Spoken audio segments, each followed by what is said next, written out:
भगवान की अंतिम सांस तक करना पड़ेगा। अंत तक नियमित रूप से जब सेवा कीर्तन करते रहो। भागवत कथा में भगवान सुखदेव ने राजा परीक्षित से साफ कह दिया, राजन अंतिम सांस तक भगवान को छोड़ना नहीं। अगर भगवान स्वयं कहे तो भी नहीं छोड़, जैसे गोपियों ने नहीं छोड़ा। भगवान छुड़ाना चाह रहे थे, लेकिन गोपिकाओं ने भगवान का साथ नहीं छोड़ा। थोड़ी सी साधना कर लेने पर मनुष्य को सिद्धि मिलती है। थोड़ी सी साधना करने पर मनुष्य को सिद्धि मिलती है और उसके वचन सच होने लगते हैं और सिद्धि के साथ प्रसिद्धि और लोगों की भीड़ आती है। वही बात होगी भगवान की दया से, कृपा से, सत्संग से, भजन कीर्तन कीर्तन से थोड़े से टाइम के लिए उस मनुष्य को सिद्धि मिलती है और वचन भी सिद्ध होने लगते हैं। लेकिन भीड़ बढ़ने लगती है जो वो परपंच में फंस जाता है, हो बाबा अपने अहंकार में फंस जाता है। भगवान को अलग करके, सिद्धियों को अलग करके वो स्वयं सिद्ध बन बैठता है, स्वयं सिद्ध। ऐसा होने पर गर्व अभिमान आ जाता है और अभिमान लाता है पतन। अभिमान क्या लाता है? साधुओं को कई बार उनके शिष्य चापलूसी करके बिगाड़ देते। सच्चे दरबार कैसी कही? बहुत अच्छी बाबा। संतों को कई उनके शिष्य चापलूसी कर करके संतों को बिगाड़ देते। मेरा पर आते ही साधना अपेक्षित हो जाती। मेरा पर आपको सबने एक दृष्टि से नहीं देखा। इनको अलग तौल दिया, इनको समाज में तौल दिया, इनको पर समाज में तौल दिया, इनको अपना बना लिया, इनको दूर कर दिया, तो आपकी मनोवृत्ति गंदी हो गई। क्योंकि साधु के लिए इस वेद में किसी तरह की अनुमति नहीं है। साधु के लिए पूरा संसार एक समान है, पूरे समाज एक समान है, पूरा राष्ट्र एक समान है। साधु की कोई जाति नहीं होती। लेकिन ऐसा हो रहा है, ऐसा हो रहा है। बुरा क्यों? मेरी बात का बुरा मान है? अरे तो भाई मैं उधर नहीं कहना चाहता, इससे बचना चाहिए। भगवान अगर धनवानों के और समाज वालों के होते तो आज या तो किसी उच्चकुल के समाज में भगवान उनकी तिजोरी में बंद करके बैठे होते या टाटा बिरला की तिजोरी में भगवान बंद होते। आप हम जैसे फकीरों को, दीनहीनों को भगवान कभी नहीं मिल पाते।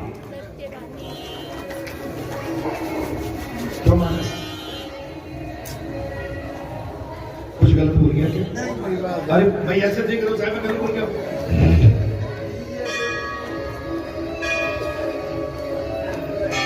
भैया जहां से कह दो बंद कर देने के ट्रैक्टर पे। ए मंदिर है भैया, लल्ला फिर बजा लिए बाहर। एक कथा चल रही है भैया,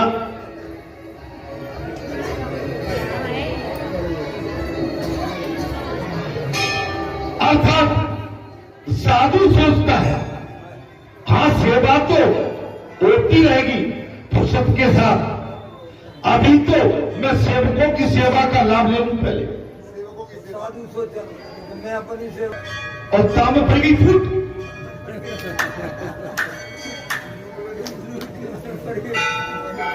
कौन की कहो? किसी की कहोगे तो बुराई मिलती है। सत्य बात को जिए कि संत वही है जो अंतिम सांस तक पराजित हो जाए। अगर बिल्कुल लाचार है, बेबस है, बिस्तर से उठ नहीं पा रहा, तो भाई कोई न कोई सहायक लगेगा, उसको बनती है, भगवान भी स्वीकार करेंगे।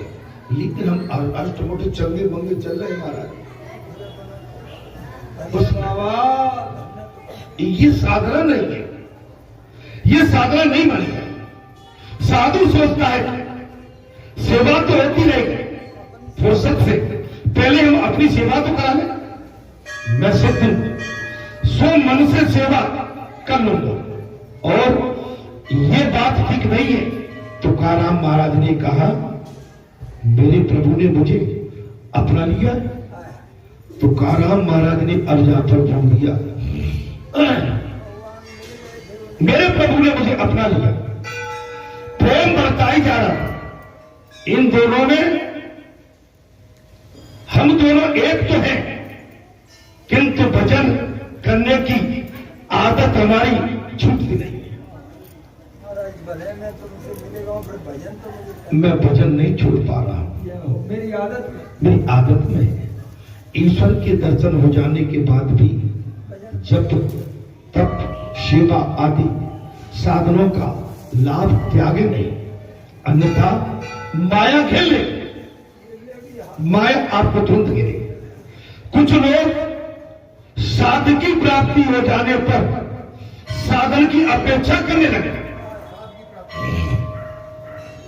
छोड़ देते हैं साधनों को। अब कई चीजें आई, कई को कोई भक्ति शक्ति सब आती है। आशीर्वाद आशीर्वाद आशीर्वाद, जय हो, क्या बात। ये हो कई लोग रहते, कईयों को देवता आते हैं। मैं किसी देवता की, किसी भगत की निंदा नहीं कर रहा हूं, लेकिन साधना करो। अगर आपके ऊपर कोई देव शक्ति है, आज उस देवता की आराधना करिए। उस देवता का दिन कब पड़ता है, दीपक रखिए, वहां बैठिए, उसका भजन करिए, सीताराम का भजन देवता को सुनाइए। उनका कौन से दिन तक तिथि आती है, अमल कीजिए। लेकिन हो क्या रहा, बोले भादों को महीना आ रहा होगा, चमक बाबा क्यों भैया भैया याद कहाँ है, गौर देवता कहाँ चले गए। देवता देव माता बहन बेटी भजन कीर्तन हर दिन हर समय हर क्षण। हमें थोड़ा सा इस बात को समझना होगा, और इसलिए उन घर परिवारों में परेशानी भी आ जाती है। अब भादरा में तुम देखो भाई, दिन भर तो तुमने कई दुनिया चलाई, कहूं ने कुछ काम किया कुछ गई, और भादरा तुम ठीक है, वो देवता की दया तुम पर है, मैं मान रहा हूं। लेकिन देवता की सिद्धि को जागृत करने के लिए आपको साधना करनी पड़ेगी। आपके देवता का आचरण और आचार विचार क्या थे, आपको देवता के अनुरूप चलना पड़ेगा। चल गिर जाएगी और देवता तो आई जाओ, पहले कर लियो। मैं इसके समर्थन में कथा में दिया, कोई बुरा मत मानो। साधन को छोड़ोगे तो फिर आपको साध्य प्राप्त नहीं होगा। आजकल क्या चल रहा है महाराज, ये चल रहा है, ये ठीक नहीं। इसमें साथ दिया, कुछ लोग साध्य की प्राप्ति हो जाने के बाद साधन को छोड़ देते हैं।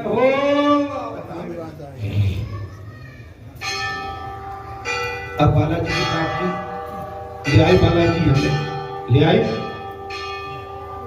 और ईश्वर न करता कहीं हम नौकरी में जमे रहते, ईश्वर न करता हम कितने और चले जाते। लेकिन ईश्वर क्यों नहीं करता, उनको तो कराना था, सो पकड़ के खींच के रखे, अगर जात जमा।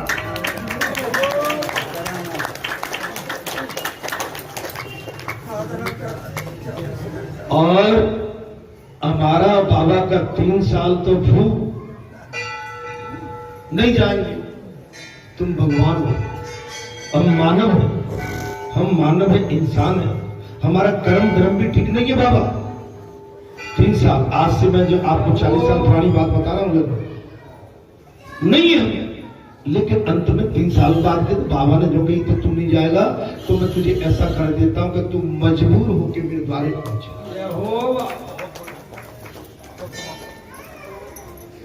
माने मुझे इतना कर दिया कि मुझे ये लगने लगा था कि अब शायद संसार से हमारी अंतिम यात्रा यहां से निकलने वाली है। तब हमने कहा कि नहीं, अब आप ही शरण में ही हमारा ठिकाना है। और जब से लेके आए हैं आपके सामने छोटी मोटी गाड़ी चली रही है। गुरु सच्चिदानंद भगवान। साधन में शीतलता आएगी तो मन गड़बड़ में पड़ जाएगा। जब पहले कह जाते जब चीजों को, अगर साधना में, तप में, तपस्या में आप कहीं उलझ गए तो आपकी तपस्या में गड़बड़ी आएगी। बलवान हाथी के लिए अंकुश जरूरी है। देव कौन है?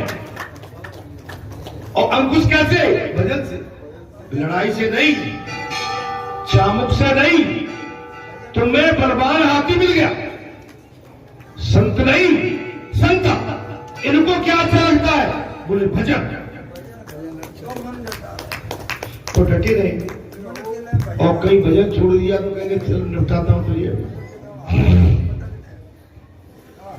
साधन में श्रद्धा आएगी तो मन गड़बड़ करेगा। भगवान पारीक्षित जी सुना रहे हैं सुखदेव भगवान को। महाराज सुखदेव भगवान पारीक्षित को ये सारी कथा सुना रहे हैं। बलवान हाथी के लिए अंकुश जरूरी है। मन का भी वैसा ही हाल होता है। उसे अंकुश में रखने का एक ही साधन है, भगवान का भजन। भजन भजन।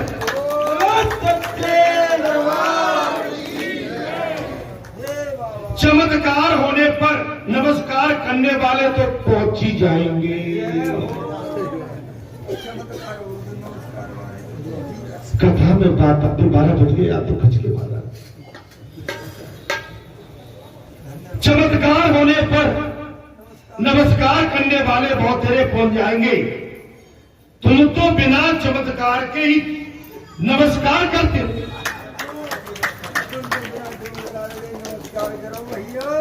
बगैर चमत्कार के ही नमस्कार करना है, वह तो भक्ति है। भक्ति में श्रद्धा होगी तो अनुभव भी मिलेगा और ज्ञान, और वैसा होने पर भक्ति भी डर हो जाए। भक्ति आपकी, ज्ञान मिलेगा, भक्ति। अच्छा, बालाजी धाम में वीक में 2 दिन सत्संग चल रहा है, शनिवार को और मंगलवार को। मंगलवार शनिवार को आप 3-3, 4-4 घंटा अगर सत्संग सुन जाएंगे, बड़े बूढ़े छोटे बड़े, आदरणीय माननीय सम्मानी, मैं आपको वचन देता हूं कि आपकी हमारी मनोवृत्ति भगवान के चरणों में बिल्कुल एकदम ठीक से लगे। लेकिन एक दिन के सत्संग से नहीं, माने वीक में 2 दिन आपकी हमारी संसारी बैटरी डिस्चार्ज हो जाए तो आके बालाजी धाम में 2 दिन आके सत्संग सुन जाओ, आपकी बैटरी संसार में बढ़िया काम करती है।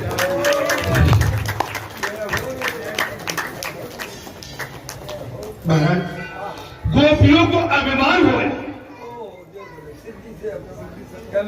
गोपियों को अभिमान, हमें सिद्धि मिल गई। उन्होंने कहा सभी विषयों का त्याग करके हम आपके पास आई। ये भी मेरा अभिमान है, हमने तुम्हारे लिए। अब कोई कहे भाई हम तो बालाजी की पूजा करते, वो कहे माता की पूजा, ये अभिमान है। हम कहें कि हम तो कथा सुनाते हैं बालाजी के, हम प्रमुख पात्र हैं, तो ये भी अभिमान है। भगवान साइड में लगाओ इसे। इसके मन में अभिमान आ गया, और जिसके मन में अभिमान आ जाता है भगवान उससे दूर हो जाते हैं। गोपियों को भगवान की प्राप्ति हो जाने के बाद अभिमान हो गया। उन्होंने कहा सभी विषयों का त्याग करके हम आपके पास आए। गोपियों में अभिमान कहां से आया?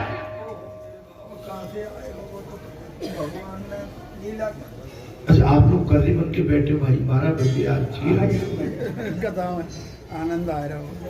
अरे वो तो उनके मन में ही सूक्ष्म रूप से छिपा हुआ था, और मनुष्य मानता है कि वो शुद्ध हो गया, किंतु हर तरह से शुद्ध हो पाना बड़ा मुश्किल है।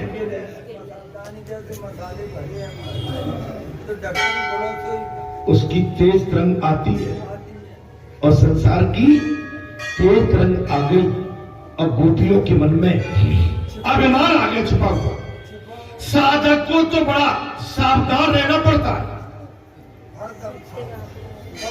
बात आ गई, साधक को सदैव सावधान रहना पड़ता है। हमने सवेरे पूजा कर ली, दिया बत्ती कर ली, हमने कहीं हो गई टूटी नहीं। अब आपको खेत में भी जाना है, आपको बाजार में भी जाना है, आपको देश प्रदेश में भी जाना है, तो वहां भी आपको सावधानी बरतनी पड़ेगी। वहां भी सावधानी, जिसका बहुमान किया जाता है उसके अभिमानी बन जाने की संभावना है। सम्मान मिलने लगे, अभिमानी होने की बहुत अभिमान। महाराज, दादा, आओ साहब, बैठो साहब, आओ जी, बैठो जी, महाराज जी, पुजारी जी, जी जी जी। अभिमान आने की संभावना है। अभिमान, मान बढ़ो से अभिमान मतलब सती को जी अभिमान हो गया था, बाबा जी भूल हो गई थी। अगस्त मुनि आश्रम में भगवान कैलाश से कथा सुनने आए थे। यह तो भगवान शंकर ने वहां से चलने से पहले माता सती को सावधान कर दिया था। मेरे इष्ट है, मेरे आराध्य है, मेरे प्रभु है। अगस्त मुनि आश्रम में चलते कुछ दिन जाके कथा सुनेंगे, लेकिन उस समय माता सिया का हरण हो गया है और भगवान ने अपनी लीला का विस्तार बढ़ा दिया है। और अगस्त मुनि के आश्रमी और जिस समय माता एक बार त्रेता युग माही सम्मुखय कुंभत सफाई संग सती जग जनन भवानी और ऋष पूजे अखिलेश्वर। माता सती कैलाश से जब अपने पति भगवान शंकर के साथ अगस्त मुनि आश्रम में कथा सुनने के लिए आती है तो कौन थी? संग सती जग जनन भवानी और ऋष पूजे अखिलेश्वर। लेकिन कथा में आने के बाद में, भगवान पर जो संशय करने के बाद में, मुनि पर संशय करने के बाद में, और भगवान शंकर ने बहुत समझाया, तर्क कुतर्क करने लगे, अपने आप को चतुर मानने लगे। महाराज, अपनी चतुराई अपने आप को कमजोर कर देती। सती नहीं मानी, तर्क कुतर्क करने लगी। भगवान ने कहा, जो तुम्हारे मन असंदेह हुए तो तुम जाए परीक्षा लेगा। अगर तुम्हारे मन में तर्क कुतर्क आ ही गया है तो मेरे तो आराध्य, वो लीला कर रहे हैं, वो प्रभु हैं, विष्णु अवतार है, पार ब्रह्म परमेश्वर है। आप उनसे मत उलझो, उन पर शंका मत करो। लेकिन देवी सती एक बात भगवान शंकर की मानने को तैयार नहीं। भगवान शंकर ने कह दिया, भैया जाओ तो मैं जिस आयोजन प्रयोजन हेतु राम कथा सुनने के लिए आया था, मुझे कथा सुनने दो। जाते समय सचिव सावधान कर दिया, सती मेरे आराध्य की परीक्षा लेने तो जा रही हो, लेकिन सावधानी से लेना। जैसे जाए मोह ब्रह्मबारी, करियो जो जतन विवेक विचार। चली सती सो आय सुपाई, करो विचार करो ते अवसर बंजनमय भारा। हरे रघुवंश लीन अवतारा, पिता बचन तज रात उदासी, दंडक बन विचरत अवसासी। उसी पर भगवान जो है जंगल में विचरण कर रहे हैं, पागलों की तरह रो रहे हैं। माता सती ने कहा कि अच्छा, ये इससे पेड़ों से पूछता, हिरण से, चीतल से, वनस्पति से, लाओ मैं परीक्षा ले। योगेश्वरी ठहरी, योग विद्या से सीता माता का स्वरूप धारण करके और उस मार्ग में, उस पथ में प्रकट हो गई। महाराज देखिए, भगवान के पास तो बड़ी देर में पहुंच पाओगे। लक्ष्मण देख उमाकृत बेसा, चकित भय हृदय विशेषा। कहीं न सकत गजपत गंभीरा, और प्रभु प्रभाव जानत मत धीरा। भगवान के पास तो माता देर में पहुंच पाओगी। उनके छोटे अनुज लक्ष्मण ने तुम्हारे रूप को स्वीकार कर लिया, देख लिया, लेकिन अपने बड़े भाई श्री रघुनाथ की ख्याति विख्याति प्रभुता को देख के छोटे अनुज लक्ष्मण बोलने के लिए तैयार नहीं है। महाराज जैसे ही सती आगे को बढ़ी और भगवान की दृष्टि पड़ी, हाथ पान प्रभु कीन प्रणामू, पिता समेत लीन निज नामू। कहीं बोबड़े कहा वृष केतु, अरे विपिन अकेले फिरेंगे ये तो। सती का घमंड चकना चूर है। घमंडी आदमी का बहुत बड़ा विनाश होता है, जो अपने आप को विद्यार्थी और विद्या में निपुण और ज्ञाता और ज्ञान में निपुण मानता है, बल में निपुण मानता है, धन में, समाज में, क्षेत्र में, महाराज उसकी फिल्म कभी ऐसी पिटती है कि उसका नाम लेने वाले भी खड़े नहीं। जय हो। संतों महात्माओं, यहाँ पर बात तो बहुत बड़ी आ गई। आज तो सीधा सीधा 4 घंटे का सीधा नो ब्रेक, नो रेस्ट, बस एक शब्द में कह के और कथा को थोड़ा सा जा दूंगा, कोई भजन करेंगे और कथा को विराम भी मुझे देना। महाराज जी, महाराज मनुष्य मानता है कि वो शुद्ध हो गया, किंतु उसमें शुद्धता है। अर्थात साधक को तो बड़ा सावधान रहना पड़ता है। 24 घंटे साधक को क्या करना पड़ता है? सावधान। जिसका बहुपान किया जाए उसके अभिमानी बनने की आवश्यकता बढ़ जाती है। ज्यादा मान होने जिसका मान बढ़ने लगे तो ये अभिमान आता है। तो हे पंचो संतो, थोड़ी देर के लिए 5 मिनट के लिए मैं विराम देता हूं, जब तक भजन करते हैं। और भजन के बाद में मैं एक दृष्टांत कहूंगा, कथा को भी विराम दे दूंगा। कथा वैसे आपको ठीक ठाक लग रही होगी। 2 मिनट बोलो बालाजी।